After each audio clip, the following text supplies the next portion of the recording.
The neural interface hummed to life with a sound like distant thunder, casting an eerie green glow across Vextel's battle-scarred exoskeleton.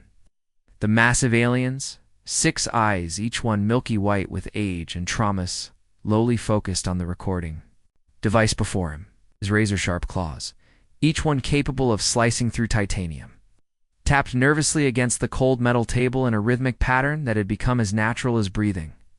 This wasn't just a nervous habit. This was the sound of a warrior haunted by memories too terrible to forget. "I am War Commander Vextel of the 23rd Extermination Fleet," he began, his voice a chilling blend of mechanical whirs and synthesized human speech that seemed to echo from the depths of some technological nightmare. The words carried weight, not just authority, but the kind of bone-deep weariness that comes from witnessing horrors beyond imagination. "For 5 brutal years, I orchestrated the systematic destruction of your species across 32 star systems. I was good at my job. Too good." He paused, and in that silence, you could almost hear the screams of 1,000 burning worlds. "Today, I violate the sacred silence to reveal what we discovered about humans in combat, what we learned, and what it destroyed within us." The recording chamber fell deathly silent, except for the ominous hum of alien life support systems, a sound like mechanical breathing that seemed to count down the seconds until some terrible revelation. Vextel's secondary arms, smaller but no less deadly than his primary limbs, gestured toward the wall behind him. The movement was fluid, almost hypnotic, like a predator showing off its weapons. The holographic displays that materialized were breathtaking in their scope and terrifying in their implications. Star maps stretched across the entire wall, each one drenched in crimson light that pulsed like a dying heart. Every red marker represented a battlefield where human blood had been spilled, where families had been torn apart, where entire civilizations had been reduced to ash and memory. There were hundreds of them, maybe thousands. "Look at this," Vextel said, his voice carrying a mixture of pride and disgust. "Each dot represents a victory. Each victory represents millions of your people who died screaming my name." His claws scraped against the metal table, creating a sound like fingernails on a chalkboard. "I was the architect of genocide, and I was efficient. But here's where the story takes its first unexpected turn, and trust me, you're not prepared for what comes next." "The Supreme Council branded it Project Cleansing," he continued, his voice dropping to barely above a whisper. "We were assured. Humans were nothing more than hairless apes, wielding primitive gunpowder weapons. Our intelligence reports claimed you had barely crawled out of your solar system like newborns learning to walk. We had conquered 47 species before you. Some surrendered immediately. Others fought for days, maybe weeks. All of them followed predictable patterns of behavior." Vextel's 6 eyes narrowed simultaneously, creating an effect that would have been comical if it wasn't so genuinely terrifying. "We couldn't have been more catastrophically wrong. I mean catastrophically in the most literal senses. Our entire understanding of warfare was about to be turned upside down and shaken until it broke." The alien commander leaned forward, its massive frame casting shadows that seemed to reach toward the recording device like grasping fingers. "You want to know what our biggest mistake was? We assumed intelligence meant predictability. We thought that because we could map your neural patterns, decode your languages, and understand your basic psychology, we knew everything about you. We were like hunters who had studied deer for months. Learning their feeding patterns, their migration routes, their mating habits, we thought we understood the prey." His voice began to rise, carrying an edge of something that might have been respect or fear. "But humans aren't deer. Humans are something else entirely. Something we had never encountered in our 1,000-year history of conquest. And the first lesson humans taught us was this," he said, his voice dropping to a menacing whisper that seemed to make the very air vibrate with tension. "Never underestimate a species that names their weapons." Think about that for a moment. What other species in the universe gives pet names to instruments of destruction? What other creatures form emotional attachments to tools of war? The aliens had cataloged thousands of species, and not one of them had ever named a sword or blessed a rifle or painted nose art on a fighter jet. We found this amusing at first, Vextel admitted, and for the first time, something that might have been a smile crossed his alien features. Your soldiers would talk to their weapons. What? Clean them with the same care they might show a beloved pet. Some even slept with their rifles. We thought it was primitive superstition. The smile vanished as quickly as it had appeared. We didn't understand that you weren't just carrying weapons, we're carrying pieces of your soul. And when you fight, with your soul, you don't just fight to win. You fight to prove something. To yourself, to your enemy, to the universe itself. Vextel's claws began tapping again, faster now, more agitated. This should have been our first warning. This should have told us that we weren't just fighting soldiers, we were fighting something far more dangerous. We were fighting believers. Holographic display shifted, showing footage of human soldiers preparing for battle. The images were grainy, shot from orbital surveillance, but the emotion was unmistakable. Soldiers kissing photographs of loved ones, chaplains blessing weapons, warriors painting messages on artillery shells with the same care an artist might use on a masterpiece. Watch this, Vexel commanded, his voice thick with an emotion that might have been awe. This is from our surveillance of a human forward operating base, just hours before we attacked. Look at their faces. They knew they were going to die. Our probability matrices gave them a 0.3% chance of survival. But look at them. They're not afraid. They're not running. They're preparing. Footage showed human soldiers methodically, checking their equipment, sharing what might have been their last meals, writing letters they would never send. But there was something else in their movements, something that made even a hardened alien warrior pause in recognition. They were eager, Vexel whispered, and for the first time, his voice carried genuine fear. Fight us, not just willing Niger. Like they had been waiting their entire lives for this moment. But here's what really sent chills down the alien commander's spine. And this is where our story takes a turn that will change everything you think you know about human nature. ... The recording device flickered, and Vexel S6 eyes fixed on something beyond the camera, something only he could see. What I'm about to tell you next violates every treaty, every agreement, every sacred oath I've ever taken. But you need to understand what we learned about your species. Because if you don't, his voice trailed off into silence. If you don't understand what makes you truly dangerous, you might forget. If you forget, you might lose the one thing that makes you human. The alien commander's claws stopped tapping. Silence stretched on, heavy with implication and promise. Are you ready to learn what terrifies a species that has conquered half the galaxy? And just like that, our story transforms from a simple war confession into something far more profound, a mirror held up to humanity itself, reflecting truths we might not be ready to face. But that's just the beginning. What Vexel reveals. Next, about human combat psychology, will challenge everything you thought you knew about courage, about sacrifice, and about the power that lies dormant within every human heart. Just like the power of compounding transforms small, consistent actions into extraordinary results over time, which we'll explore in our next video. The human capacity for growth under pressure follows the same principle. Small acts of defiance compound into unstoppable forces of change. Make sure to stick around for the next part of this incredible story, where we'll discover exactly why an alien species that had conquered 47 worlds suddenly found themselves facing their greatest challenge yet. The initial slaughter began at colony designation Gamma 7, which you called New Texas. Picture this: a farming settlement on the edge of human space, where families had spent generations turning alien soil into something resembling home. Children played in fields of genetically modified corn that swayed in the light of a foreign sun. Parents worked 16-hour days to build something better for their kids. It was peaceful. It was innocent. It was about to become ground zero. For humanity's introduction to galactic warfare, my armada consisted of 12 battle cruisers and 93 support vessels, enough firepower to crack a planet in half. We expected to annihilate a defenseless farming settlement within 30 minutes. 30 minutes. That's how long our tactical computers calculated it would take to erase. Every human life from the surface of New Texas, just long enough to grab a cup of coffee and watch an entire civilization disappear. But here's the thing. About human settlements that our intelligence completely missed, they're never really defenseless.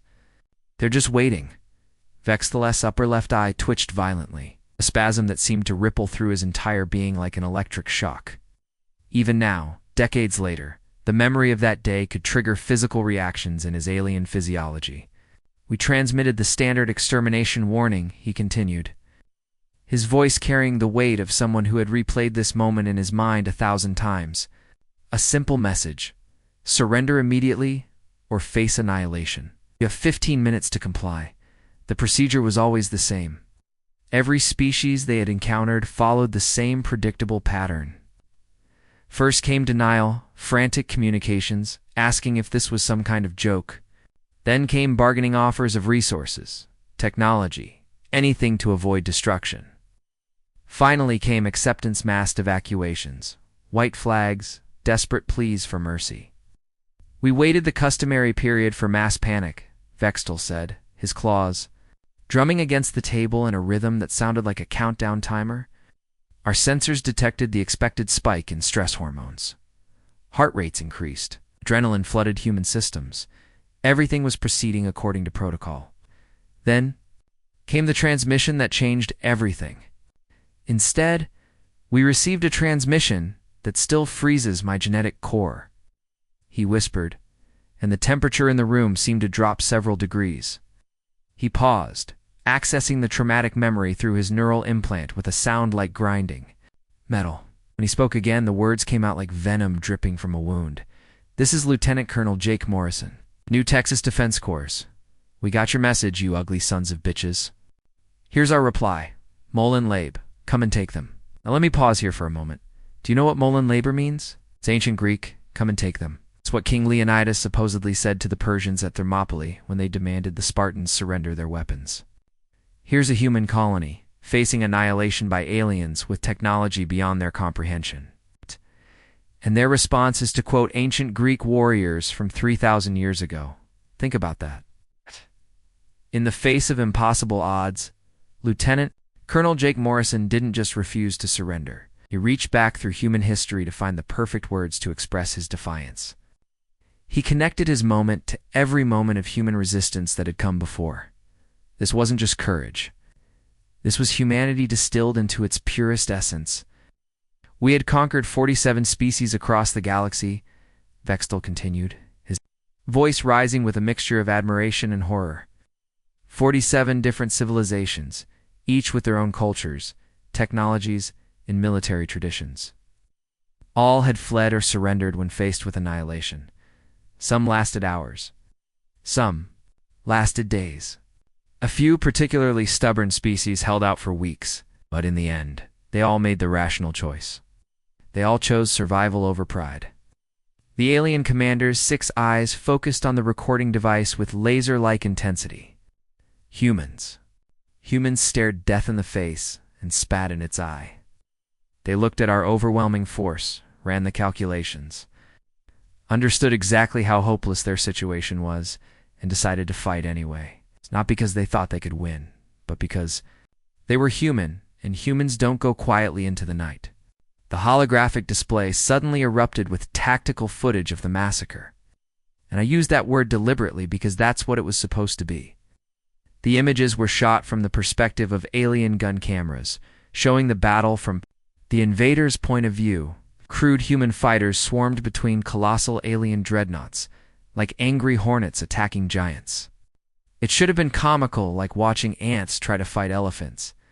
But there was nothing funny about what happened next. They weaponized everything, Vextel said, his voice filled with something that might have been respect. I mean everything. Civilian cargo haulers became suicide bombers, piloted by farmers who had never fired a shot in anger, but who flew their ships into our hulls with the precision of trained warriors. School buses were converted into mobile missile platforms. Their children, turned playground equipment into improvised artillery, using swings and slides as launching mechanisms for homemade explosives.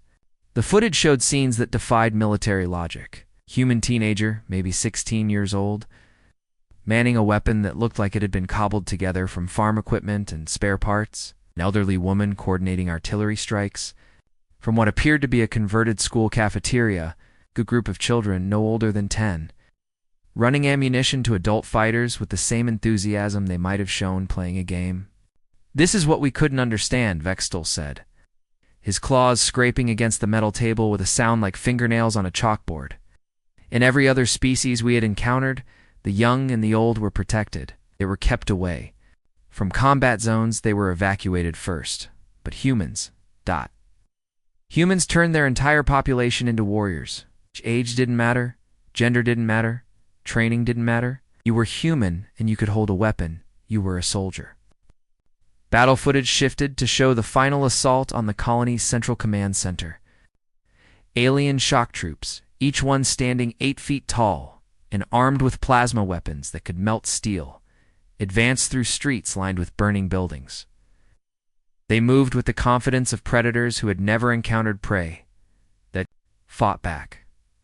They were about to learn a lesson that would reshape their entire understanding of warfare. When we breached their final defenses, Vextol continued, his voice dropping to barely above a whisper, they detonated their own nuclear reactors rather than let us claim victory. Not to kill us, though that was certainly part of the plan, but to deny us the satisfaction of conquest. They would rather die free than live as slaves. The explosion that followed was captured in perfect detail by alien sensors. A fusion reactor, designed to power a peaceful farming colony, transformed into a weapon of mass destruction. The blast vaporized everything within a 20-mile radius and sent a mushroom cloud climbing toward the alien fleet above. Hours of combat. We lost more vessels than in our previous 10 conquest campaigns combined, Vextol said, his voice filled with a mixture of awe and terror. Ships that had conquered star systems were reduced to burning debris by farmers with improvised weapons. Warriors who had never tasted defeat were cut down by children who had learned to fight that morning. But the most haunting image of all was saved for last. The footage showed Lieutenant Colonel Jake Morrison in his final moments, standing on a pile of alien corpses in what remained of the colony's command center. His uniform was torn and bloodied. His face was streaked with dirt and smoke. He should have been broken, defeated, ready to surrender. Instead, he stood tall, his rifle in his hands, and screamed defiance until his last breath. The words were barely audible over the sound of battle, but the alien sensors caught every syllable. "You want this planet? You come and take it. You want our freedom? You come and take it. You want our souls? You come and take them." Morrison died as he had lived on his feet, fighting, refusing to yield, even when yield was the only rational choice. And in that moment, every alien warrior who witnessed his death understood that they weren't just fighting humans. They were fighting something far more dangerous, the human spirit itself.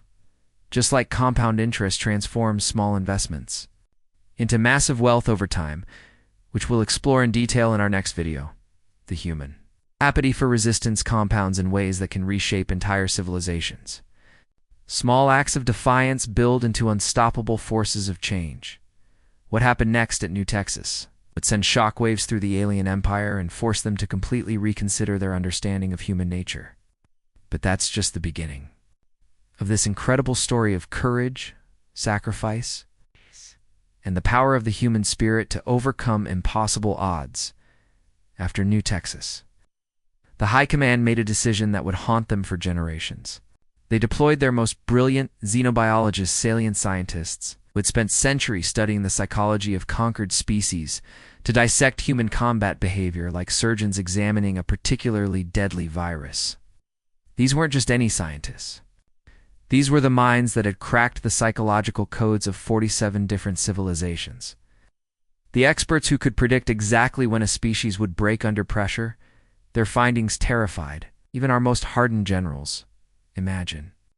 "You're a military strategist," Vextol said, his voice carrying a mixture of awe and revulsion that seemed to physically pain him. "You've studied warfare for 300 years. You understand logistics, supply lines, morale, everything that makes an army function. Then you encounter a species that throws every rule of combat out the window and somehow becomes more dangerous because of it. The alien commander's claws began their familiar nervous tapping, but this time the rhythm was different, more urgent, more agitated. Humans don't merely fight for survival, they fight for invisible concepts that possess no tactical value whatsoever. Think about this for a moment. Human soldier will die for a rectangular piece of colored fabric. They call it a flag, and they'll charge into certain death to prevent it from touching the ground. He paused, accessing files through his neural implant with a sound like grinding gears. Our psychologists couldn't comprehend it. We had studied the battle tactics of every known species, and not one of them had ever sacrificed valuable warriors. For symbolic objects, it was like watching someone die to protect their shadow. But here's where the story gets really interesting. And trust me, what comes next will change how you think about human nature forever. They will defend worthless ground simply because they promised to hold it, Vexthal continued, his 6 eyes narrowing in what might have been confusion or admiration. Not because the ground has strategic value, not because it contains resources, not even because it provides tactical advantage, simply because they gave their word. We found records of human battles where entire units were wiped out, protecting positions that served no military purpose whatsoever. The holographic display suddenly shifted, showing footage that made even battle-hardened alien observers turn away. The images were from the siege of Firebase Alpha, where human Marines had held an abandoned supply depot for 8 days against overwhelming odds. The depot itself was empty, no weapons, no ammunition, no supplies of any kind. Walls and empty rooms that any rational military mind would have abandoned without a second thought. Watch this, Vexel commanded, his voice dropping to barely above a whisper. This footage was taken on day 3 of the siege. The humans had already lost 60% of their force. They were down to emergency rations. Their ammunition was running low. Any sane commander would have ordered a tactical retreat. The footage showed human Marines, their faces streaked with dirt and exhaustion, methodically reinforcing positions that were already doomed. They worked with the same care and precision they might have shown building a cathedral, not a temporary defensive position in the middle of nowhere. But here's what our analysts couldn't understand, Vexel said, his claws scraping against the metal table with increasing intensity. They weren't just following orders, they were volunteers. Every single one of them could have requested evacuation. Military protocol allowed for it, but they chose to stay. Now, before I continue, let me ask you something. What would you do? In that situation, you're facing impossible odds, defending a position that serves no strategic purpose, with no hope of rescue or reinforcement. Would you stay? Would you fight? Would you die for a promise you made to strangers? The answer might surprise you. There was a human Sergeant Tommy Mitchell was his designation, Vexel continued. And for the first time in the recording, his voice carried something that might have been respect. Age 28. From a place called Alabama. Father of a 6-year-old boy named Danny. Our intelligence files said he was a mechanic before the war. Someone who fixed engines and changed oil. Nothing in his background suggested he was a warrior. Display showed a grainy photograph of Mitchell, ordinary-looking man with kind eyes and a gentle smile. The kind of person you might see coaching Little League or helping neighbors with yard work. He looked like someone who had never hurt anyone in his life. Our forces had completely surrounded his position, Vexel said, his voice rising with remembered tension. No hope of rescue, no strategic value. The depot was militarily worthless. We offered him standard terms. Surrender and die quickly. It was actually mercy by our standards. A clean death instead of the slow agony of a prolonged siege. The alien commander's mandibles clicked rapidly in agitation, creating a sound like chattering teeth. His response was to order his remaining troops to fix bayonets. Bayonets, primitive blades attached to projectile weapons in an age of plasma, cannons, and energy shields. It was like watching someone try to fight starships with swords. But here's the part that sent chills down the spine of every alien warrior who witnessed it. They charged our positions with knives, screaming something called "Remember the Alamo." Vextel's voice cracked with remembered fear. It was absolutely terrifying, not because they could win, but because they didn't care that they couldn't. They ran toward certain death with the same enthusiasm other species showed when fleeing from it. The footage of that final charge was unlike anything in the military archives of 47 conquered civilizations. Human Marines outnumbered 10-1. Armed with primitive weapons against advanced alien technology, ran screaming toward positions that would mean their certain death. They weren't running away from something. They were running toward something, toward honor, toward duty, toward a promise they had made to hold that ground. Our warriors froze, Vexel admitted, his voice dropping to a whisper. These were soldiers who had conquered star systems without flinching. They had faced down the most dangerous predators in the galaxy. But something about watching humans choose death over dishonor paralyzed them. For a moment, just a moment, they forgot they were supposed to be the hunters. The battle that followed lasted less than 5 minutes, but its impact would echo through the alien empire for generations. Mitchell and his Marines were outnumbered and outgunned, but they fought with a ferocity that defied rational explanation. They used terrain like artists use paint, turning every obstacle into a weapon, every disadvantage into an opportunity. Mitchell died calling in orbital strikes on his own position, Vexthal said, his voice filled with something that might have been reverence. He could have called for evacuation. He could have surrendered. He could have tried to negotiate. Instead, he called down fire on himself and his men to make sure we couldn't use Firebase Alpha as a staging ground for future operations. The final transmission, recorded by alien communication systems, echoed across all human frequencies with crystal clarity. Tell my son his daddy stood here. Tell him we never back down. Tell him there are some things worth dying for and keeping. Your word is one of them. Those words would become a rallying cry for human resistance movements across 32 star systems.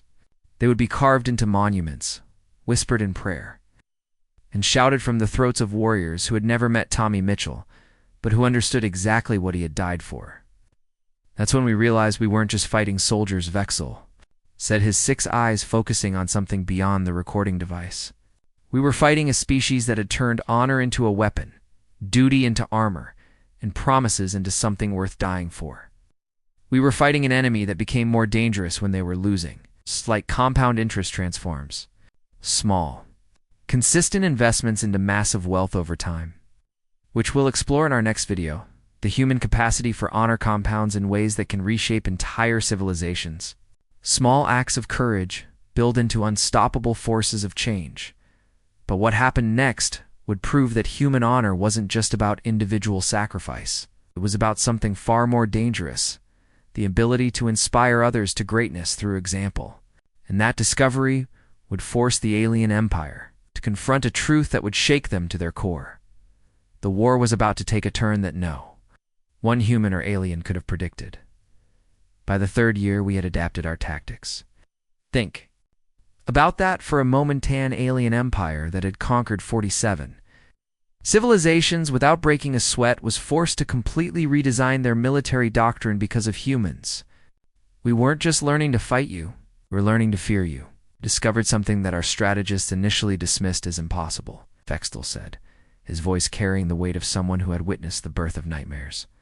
We learned that humans fought with apocalyptic fury when protecting their offspring and elders. Not just increased aggression, apocalyptic fury. The kind of rage that burns so hot it melts steel and bends reality around it. The alien commanders' claws began their familiar nervous tapping, but this time the rhythm was erratic. Broken, like a heart struggling to maintain its beat. Other species fought harder when their young were threatened, yes, but humans... Humans underwent a complete psychological transformation. They stopped being rational beings and became something else entirely. Warriors wake up screaming in the night. He paused, accessing files through his neural implant with a sound like grinding metal under pressure. During the Battle of New Chicago, we witnessed something our scientists declared genetically impossible. A human female, maybe 120 pounds, soaking wet, armed with nothing but homemade explosives strapped to her chest, single-handedly destroyed one of our siege mechs. Now, let me put this in perspective for you. These siege mechs stood 40 feet tall, weighed 300 tons, and had armor plating that could withstand direct hits from plasma cannons. They were designed to level entire city blocks. A human attacking one with improvised explosives should have been like watching an ant try to fight a tank. But here's where the story gets really terrifying. Her name was Lisa Rodriguez, Vextel continued, and for the first time in his testimony, his voice carried something that might have been reverence. Age 34, elementary school teacher from suburban Chicago. Before the war, her biggest worry was whether her students had enough supplies for art class. Weapon in her life. The holographic display flickered to life, showing surveillance footage of a woman who looked like she could have been anyone's neighbor. Brown hair pulled back in a ponytail, kind eyes behind wire-rimmed glasses. The sort of person who would bake cookies for new neighbors and volunteer at the local animal shelter. She watched our forces advance on the evacuation route where 300 children were fleeing with their families. Vextel said, his voice dropping to barely above a whisper. The siege mech was moving to cut off their escape. Standard. Protocol: eliminate the next generation to prevent future resistance. Efficient, practical, logical. The footage showed the moment everything changed.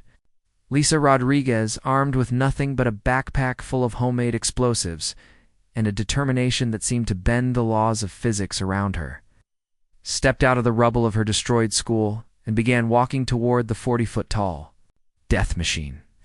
She didn't run, Vexel observed, his mandibles clicking with what might have been amazement. She didn't seek cover. She walked calmly, deliberately, like she was heading to her classroom for another day of teaching. Our sensors detected no fear response, no adrenaline spike, just ... purpose. The alien commander's voice began to tremble with remembered fear. She climbed that mech like it was playground equipment. Our pilot fired everything he had: plasma bursts, concussion grenades, automated defense systems. Nothing stopped her. She moved like someone who had already died and just hadn't bothered to lie down yet. What happened next would become legend among human resistance fighters and nightmare fuel for alien warriors. She detonated herself at the mech's power core, Vextel said, his voice cracking with emotion. The explosion vaporized her instantly, but her sacrifice allowed 300 children to escape. 300 futures, 300 possibilities, 300 reasons to keep fighting. But here's what really chilled the alien forces to their core. This is where human psychology becomes truly terrifying. We monitored human communications afterward, expecting to find weakness in their grief.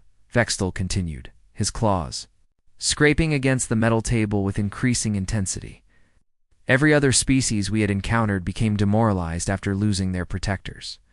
They would surrender, negotiate, or simply give up. But humans ...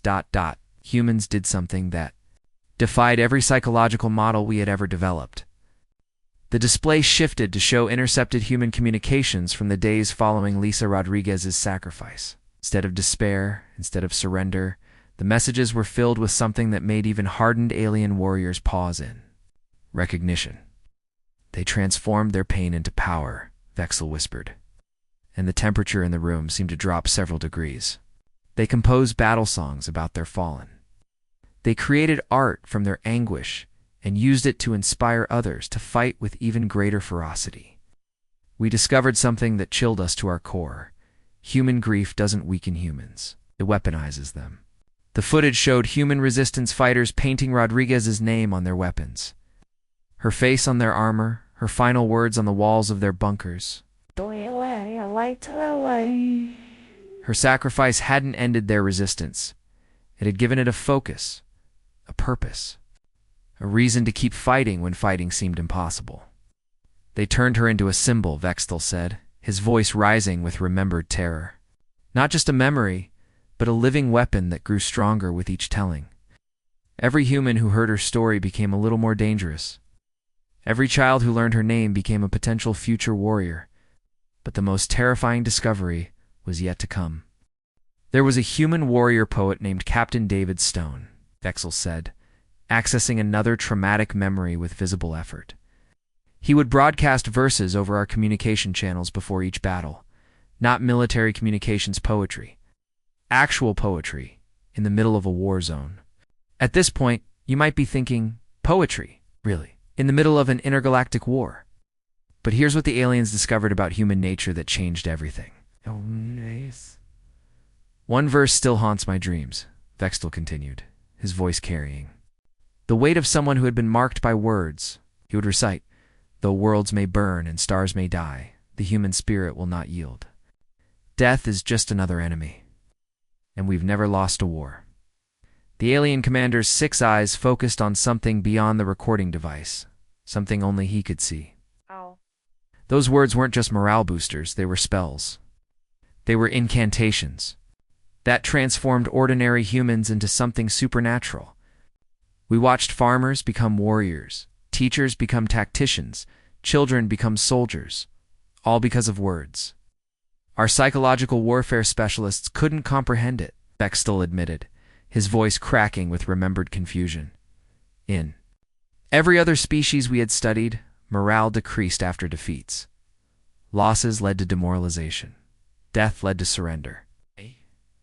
But humans, humans were different. Human morale increased after defeats. They seemed to draw strength from their losses, transforming dead comrades into weapons of vengeance. The display showed battle footage from across multiple star systems, and the pattern was unmistakable. After each defeat, human forces didn't become weaker, they became more focused, more determined, more willing to take risks that bordered on insanity. "We weren't just fighting soldiers," Vextel said, his voice dropping to a whisper that somehow carried more weight than a shout. "We were battling the accumulated fury of human martyrdom.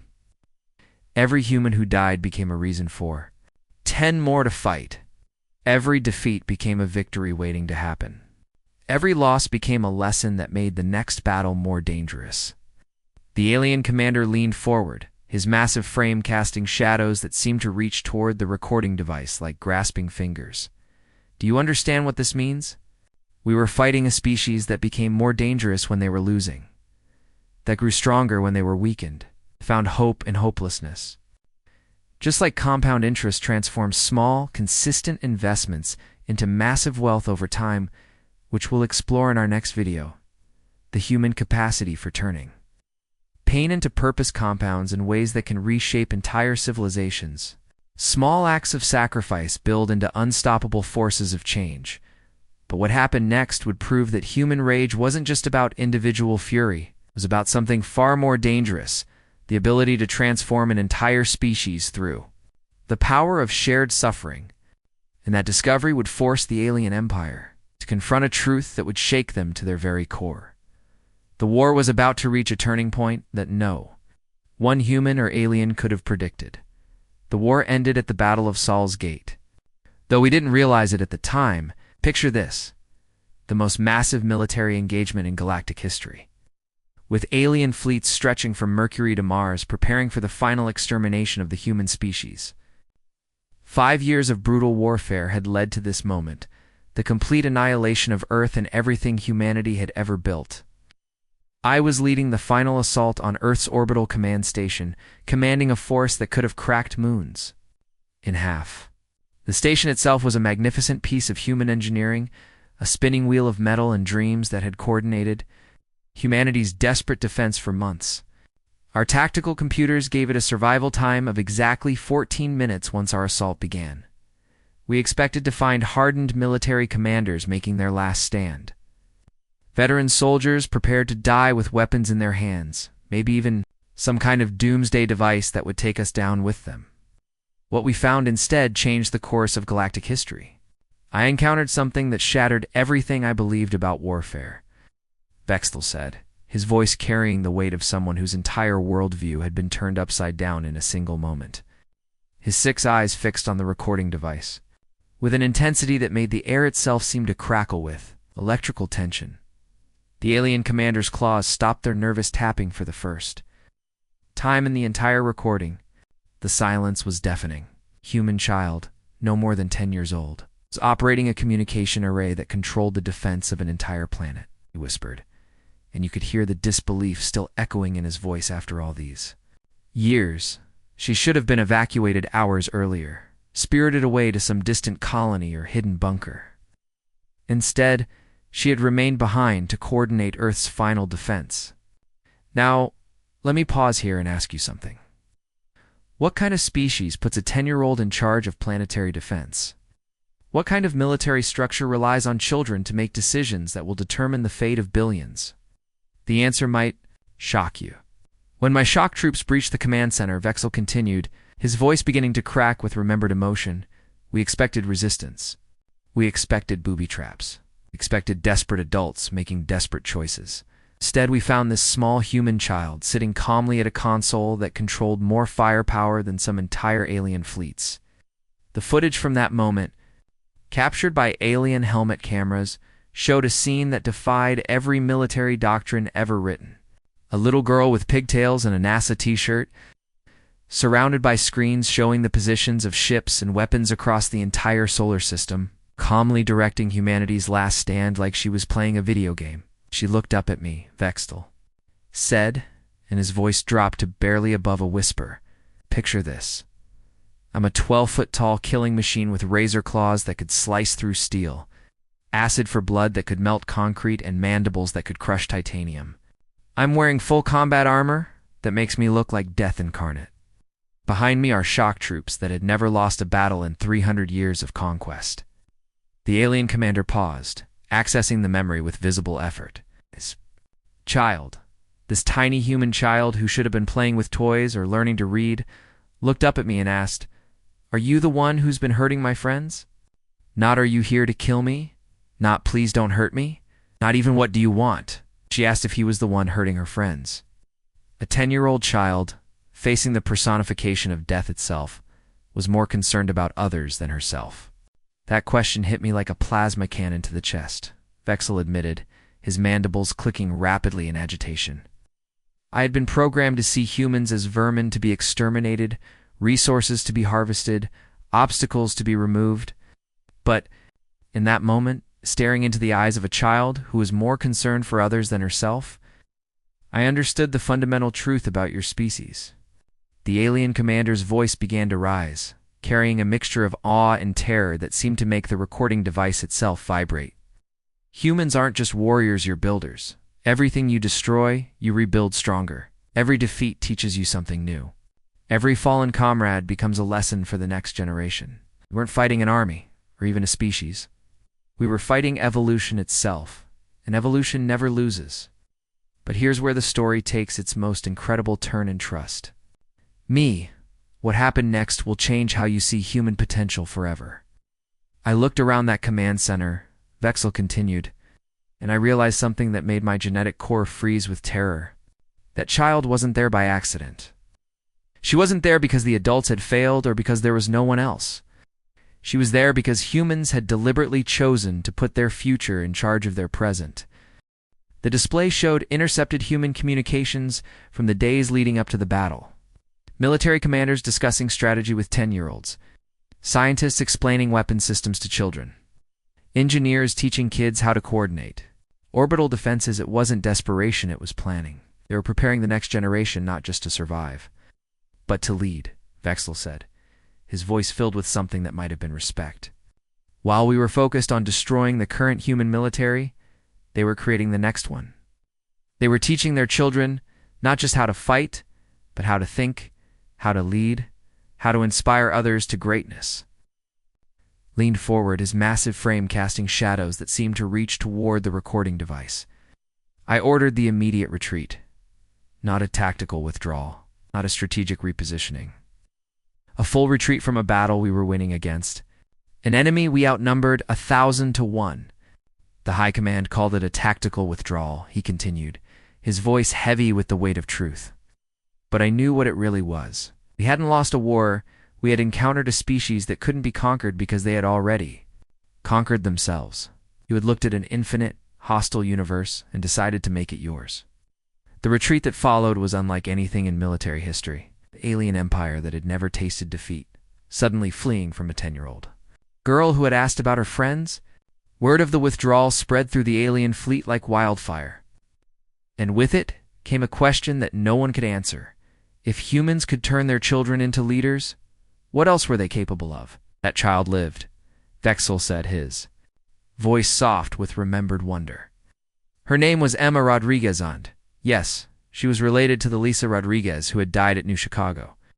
The human capacity for producing heroes apparently runs in families. Emma is now the head of the Human-Alien Peace Council, working to prevent future wars between our species. The alien commander's claws began their familiar tapping, but this time the rhythm was different, softer, almost like a lullaby.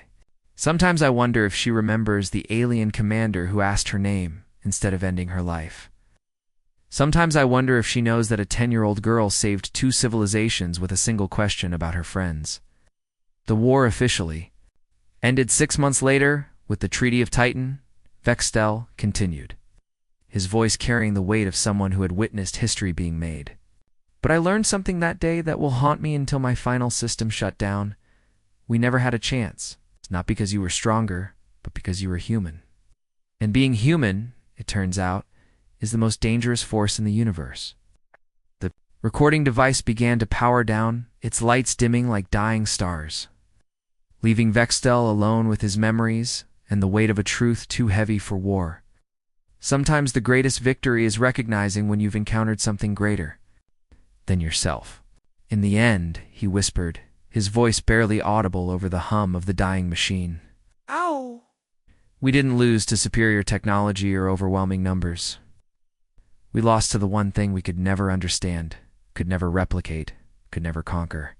The human capacity to turn love into a weapon, hope into armor, and defiance into destiny.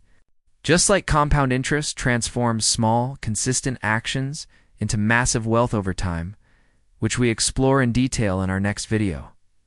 The human capacity for growth. Love and determination compounds in ways that can reshape entire galaxies. Small acts of courage build into unstoppable forces of change that echo through generations. The alien commander's final words hung in the air like a benediction. Being human isn't just about what you are, it's about what you choose to become. And that choice, that endless potential for growth and transformation, is what makes your species the most dangerous force in the universe. And with that revelation, our story comes to its stunning conclusion, but the lessons about human potential and the power of compound growth are just beginning. Make sure to check out our next video to discover how these same principles of exponential growth can transform your own life in ways you never imagined possible. The end.